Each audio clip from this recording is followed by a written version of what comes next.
¿Hasta dónde crees que le alcanza la Corte para defender nuestra democracia? Yo creo que la Corte, el futuro de la democracia de este país, hoy por hoy depende de la Corte. Es decir, cambió de blanco el presidente de la República y de tratar de destruir al INE, ahora va sobre la Suprema Corte. Él no admite contrapesos. Y lamento decirte que esta batalla contra la Corte no va a ser de una semana, va a ser de aquí a que termine su mandato. Porque la Corte es un contrapeso muy firme y está sometido a presiones muy fuertes, en realidad muy, muy fuertes. Y yo creo que como ciudadanía lo primero que debemos hacer es conocer muy bien qué hace la Corte, por qué está haciendo lo que hace y sobre todo valorar lo que significan las instituciones para la democracia. Son los pilares donde está sentada la democracia. Justamente, y la Suprema Corte es un contrapeso, el único contrapeso real que tiene ahorita el presidente, ¿no? Además de nosotros, que somos los ciudadanos, que la verdad es que sí le hemos echado bastantes ganas. Y creo que la Corte, nosotros tenemos que concebir que la Corte no está de nuestro lado. La Corte no está para estar de nuestro lado. La Corte está para que se respete la Constitución y para que se respete la base de donde parte la convivencia diaria de nosotros. Es decir, nosotros no queremos que la Corte haga lo que nosotros nos dé la gana. Queremos que haga lo que dice, que defienda la Constitución. El sustento jurídico del país tiene que ser sólido, porque si no lo es, entonces pueden pasar cualquier barbaridad como querer hacer pasar una ley secundaria por encima de la Constitución. Como lo que intenta todo el tiempo. Todos los días. Sin duda. ¿No? Sin duda. No, y que lo ha intentado con distintas reformas, o sea, no nada más la del INE. No me vengas, Miguel, con que la ley es la ley. Sí, no. O sea, la ley bárbaro. soy yo, el pueblo soy yo. El señor dice, ahora vamos a elegir a los ministros a través del voto popular. Del voto. Lo cual es una sandez completamente. Pero ya de entrada es una grosería. Pero a ver, señor presidente, usted quiere elegir a los ministros por voto popular, pero a su candidato con el dedo, ¿ah? Sí, sí. A la candidata. ¿Y dónde está la congruencia? A ver. ¿Y dónde están los requisitos de idoneidad para poder tener ministros en la Suprema Corte de Justicia de la Nación? O lo que decían en el Senado, en la Comisión Permanente en esta semana, y era bien interesante porque decían, sí, oye, poca madre, ¿no? Que ahora que la gente elija, pero ¿y en dónde van a quedar esos requisitos para que alguien pueda ser ¿Quién va a pagar esas campañas? ¿Quién va a pagar esas campañas en primera instancia? ¿No? O sea, porque estar 9 años en un cargo de la Suprema Corte, pues sí parece interesante, ¿no? ¿Quién lo va a pagar? Ahora, ¿quién va a fungir para darse cuenta o para fijarse si los candidatos cumplen todos los requisitos que hay que cumplir? O sea, es que ahí hay dos cosas. Uno, hacer una campaña se presta a que un partido político esté atrás de ti o figuras empresariales. ¿Sabes, Carlos? Una de las cosas más interesantes y más graves de todo esto que estábamos comentando, y que no me sorprendería ni por poco que el presidente quisiera hacer algo así, pues porque ya ha hecho varias cosas gravísimas. Imagínate tú, si los candidatos a la Suprema Corte fueran elegidos por elección popular, veríamos en una de esas un senador de Morena siendo al mismo tiempo senador y siendo ministro de la Suprema Corte, ¿no? Veríamos un gobernador siendo al mismo tiempo ministro de la Suprema Corte de Justicia de la Nación. O sea, un caballo. Es gratuito en una de esas, ¿no? O a los hijos del presidente. ¿Por qué no podría un caballo? O a los hijos del presidente, a Mr. Andy. Lo veríamos ahí sentado de ministro de la Suprema Corte. Sí. Que de por sí Troya ya invadió la Suprema Corte de Justicia. Si no, pregúntenle a Yasmín Esquivel o a Loreto Ortiz. Pero nomás son ponis esos todavía. Eso sí. No, son ponis, pero además están mal posicionados porque no tienen mayoría, porque su voz se va diluyendo, porque además... Están súper desacreditadas. Eso. Bueno, y es que Yasmín Esquivel, cómo mantiene el honor y el prestigio con sus compañeros. O sea, cómo se atreve a pararse ahí cuando todo mundo sabemos... pues que es una farsante al final de cuentas. Pero creo que incluso López Obrador tiene muy claro que este discurso populachero de vamos a elegirlos por voto popular, él tiene muy claro que no va a ser así. Él tiene muy claro, a mi parecer... Pues los quiere elegir yo, pues eso es lo que dice él. Justo, a ver, quiere elegirlos a voto popular, pero no quiere un INE, por ejemplo, ¿no? O sea, es muy incongruente. Pero creo que es este mismo discurso repetido y ya viejo en el que los trata de desacreditar una y otra vez con este discurso de son una élite, son un grupo, así lo decía Monreal también, son un grupo extremadamente privilegiado. ¿Cuál de los dos Monreales te refieres? Yo te voy a decir algo. ¿El de antier o el de...? Yo te voy a decir algo de Ricardo Monreal, aprovechando este hincapié que hiciste en el tema. Es gravísimo y además, si te pones a estudiar como todo su lenguaje, cómo comunica, etcétera, etcétera, se puso en la comisión permanente en el Pleno del Senado a decir, o sea, no tocó para nada el tema de cómo la Suprema Corte reaccionó ante todo esto, ¿no? Cómo inhabilitaron el Plan B. Lo único que se subió a hablar fue de los privilegios que tenían los ministros de la Suprema Corte. ¿Qué te quiere decir esto? Que el señor, o sea, a ver, es constitucionalista. Por supuesto que Ricardo Monreal yo creo que sí sabe que la ley es la ley. Yo creo que el señor... Es que el señor los quiere poner en un grupo que le gusta atacar, en el grupo en el que los pusieron para ganar la elección. Claro, no, sin duda. Son fifís, son etcétera. Pero como decía, aparte Amado, que me da muchísima risa, es que Monreal, porque Monreal es fragmentado, es la película de Fragmentado. Nunca podemos saber. Pero además te voy a decir algo, o sea, es interesante ver específicamente a Ricardo Monreal cómo simplemente se enfoca en atacar a los ministros de la Suprema Corte, en atacar sus privilegios. O sea, que a ver, no estamos diciendo cuánto ganan, cuánto no ganan. A ver, que no tiene privilegios. Para nada es el tema. Sí, exacto, el que no tiene privilegios. Pero y el tema de fondo, el tema de cómo la Suprema Corte resolvió este caso del Plan B, pues por supuesto que el senador Ricardo Monreal no dijo absolutamente nada, porque les puedo asegurar y les podría afirmar que el señor está completamente de acuerdo con cómo falló la Suprema Corte para eliminar el Plan B. Lo dijo un día antes. Así de simple, Ajá, claro.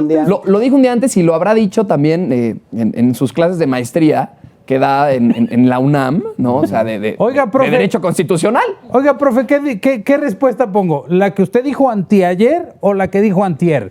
Dígame cuál de las dos, ¿no?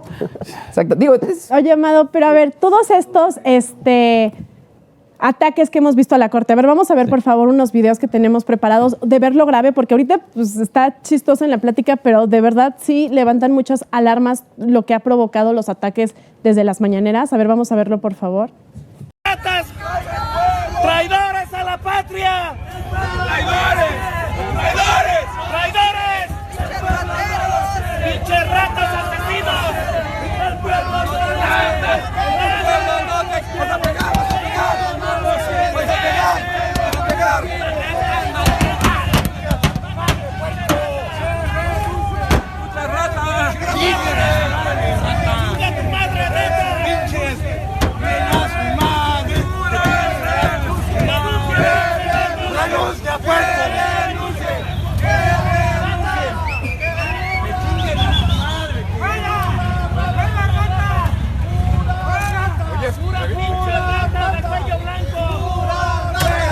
Ahí viene el C.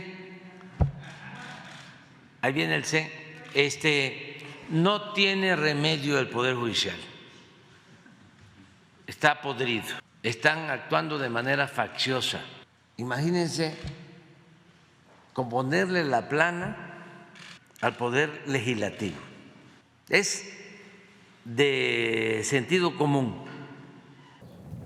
Amado, ¿tú cómo crees que los mexicanos que nos indigna ver esto, porque sé que somos muchos mexicanos que nos indigna ver esto, cómo podemos defender a la Corte?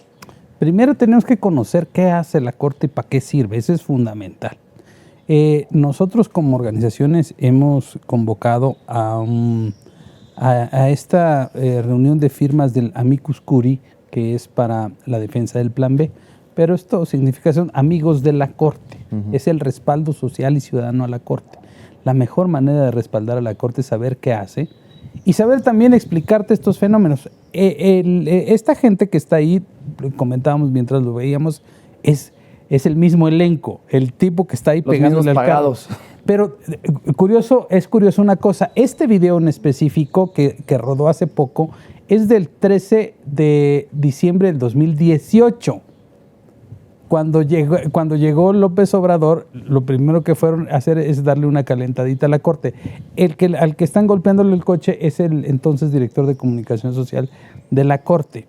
Pero si te das cuenta, es el mismo que está parado ahorita, el que gritonea y que son gente que les paga un funcionario de la Ciudad de México y les pagas por estar ahí. Es un hostigamiento permanente que viene justamente de Palacio Nacional. ¿Y qué quieren? Desacreditar a la Corte, porque justamente la Corte es la que va a hacer que persista el Estado de Derecho. Él a lo que le apuesta, y no les quepa la menor duda, es a la ruptura del orden constitucional en el 2024. ¿Qué quiere? Que se rompa el orden constitucional. Para apoderarse, punto. Para que diga, híjole, se rompió el orden constitucional. Estado de excepción. No puedo dejar a mi pueblo solo. Claro. Aquí les voy a ayudar, ¿no? Porque además, acuérdense que también cuando se peleó con la presidenta de Perú, pues no le quiso entregar la presidencia pro tempore de la, ¿cómo se llama? De la Alianza del Pacífico. Del Pacífico. Esa es su forma de ser. Que no nos sorprenda. El tipo, si pudiera, si lo dejáramos, pero por supuesto que el modelo de Nicaragua, de Venezuela, de Cuba, le fascina, porque él quería el poder para disfrutarlo, no para gobernar. Él quiere acumular poder, hacer lo mismo que hacían los demás, pero sin el menor recato, pues, ¿no? Sí. Es que justo ahí es donde está el grave peligro de esta situación. Porque si tumbamos a uno de los poderes de la República, de facto es un golpe de Estado. Sí. En automático. Y aquí este tema que está saliendo de que quiere bajar el presupuesto de la Suprema Corte de Justicia en más de 20,000 millones de pesos es adelgazar el sistema de justicia mexicano, que de por sí ya está bastante fracturado con un fiscal carnal como es Gertz Manero. ¿Y qué podemos hacer? Tú dijiste, si lo dejamos, ¿qué se les ocurre, por ejemplo, Dani, qué se te ocurre que podemos hacer para no dejarlo? Bueno, a mí justo algo que me preocupa mucho es que podemos ver que en sus ataques hay, digamos, una víctima directa, ¿no? Que es, en este caso, la Suprema Corte, ayer el INE, anteayer el INAI, pero hay una víctima indirecta que somos nosotros como sociedad, y yo agradezco mucho que se estén haciendo programas como este, en donde los jóvenes que somos hoy presente, mañana futuro, podamos expresar nuestra voz, nuestras ideas, porque bien lo dijiste, somos 1/3 del electorado, somos 30% de 130 millones, somos un músculo súper poderoso que a veces, la verdad, indigna decirlo, pero nos gana la apatía, ¿no? Nos gana la apatía por diferentes razones, porque no nos sentimos identificados con los representantes, porque creemos que es un sistema político pues ineficaz, pero eso no nos da a nosotros esa responsabilidad para no ocuparnos de lo que hoy nos corresponde, y es estar alzando la voz, es estar yendo a eventos como fue la marcha en favor del INE. Bueno, ¿cuántos hashtags no se han vuelto virales? El INE no se toca, el INAI no se toca, la Corte no se toca. Sin embargo, yo creo que hay que ir pues, un poco más allá, ¿no? Porque estos ataques pues, son reales, ¿no? Son poderosos. O sea, nosotros no tenemos la posibilidad de pararnos con recurso público en la mañanera y estar atacando a las instituciones. Ni te dejan entrar, Ni nos dejan entrar, ¿no? Entonces, el que hayan espacios como estos, el que se presenten oportunidades como estas, pues yo de verdad las admiro, las valoro y pues les agradezco que me inviten aquí y que juntos pues podamos seguir defendiendo nuestras causas, que creo que es lo más importante. Qué cosa tan importante acabas de decir. O sea, yo me sumo 100% a eso, y lo único que no estaría de acuerdo es, una vez más, no somos el futuro, somos el presente, ¿no? Cada vez se acerca, cada vez tratamos más estos temas de jóvenes como si fuera un nicho, ¿no? Como, ay, sí, las mujeres. Oye, las mujeres somos el 50%, más de la mitad del país. Oye, el medio ambiente, pero como si fueran temas chiquitos, cuando realmente son ejes centrales y deben de ser. Y cada vez se están acercando a las elecciones y cada vez nosotros podemos demostrar que o nos voltean a ver o nos voltean a ver. O sea, no somos un grupito chiquito, somos 1/3. Y el músculo del que tú hablas es bastante fuerte. Y de cara al 23 en el Estado de México y en Coahuila, y de cara al 24, si alzamos la voz, no van a tener de otra que voltearnos a ver. Si nos quedamos callados, van a seguir gobernando para la generación de Gertz Manero, para la generación de Bartlett, etcétera.